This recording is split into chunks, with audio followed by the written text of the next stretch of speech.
Mula sa street basketball court sa iba't ibang bahagi ng bansa, nasa St. Scholastica's Academy o SSA sa Ciudad San Fernando, Pampanga na ang Maya 100. Ang Maya 100 ay isang proyekto na pinangungunahan ng muralist na si Maya Carandang. Layo nitong i-transform tungo sa jaw-dropping works of art ang 100 basketball court sa Pilipinas, gayon din ang pagsusulong ng creativity at community spirit. Marami dito sa ating bansa na may mga naiiwanan na papabayaan na basketball court. So, I want to beautify that. I want to create masterpiece in there. At para magkaroon sila ng yabang kahit paano na, oy, we have basketball court here na ganito kalupit. And hoping also that whoever we paint on the floor itself, let's just say NBA player, I mean, may hope na baka bumisita. Like what happened already before with LeBron James. When I painted a basketball court in Tenement Taguig, LeBron James actually visited that area. Ang mural sa SSA ay kaapat sa mga proyekto ng Maya 100.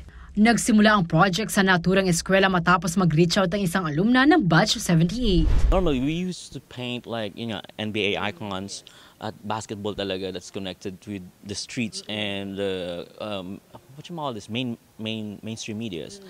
Ngayon lang, ito yung first time. Ito yung first time na school-based yung design. Sabi ko, well, you're sponsoring it anyway, so let's do what you want. Parang hindi pa ba ako? So they wanted to see the kids, playing in there, having fun, unity, teamwork, showing, camaraderie. Kasi that's what the school is about, diba? Nagpapasalamat naman ang SSA kay Carandang sa Batch 78 para sa nasabing proyekto, lalo pat ang disenyo nito ay nagpapakita sa values ng paaralan. One is community. That's very evident in the design, and then syempre, foremost of which is the athleticism of the Scholasticans. This time around also, one special thing about it is that dati when you say St. Scholastica, exclusive only for girls, but this one had in the concept yung may mga lalaki na rin sa ano. That's why we are so happy about this output. Bukod pa rito, sumasalamin din daw ang mural sa kahusayan ng mga Scholastica. I think it's excellence because in a sports setting, any sports setting, you always aim to win. And in order to win, you have to be excellent all around for that particular sport.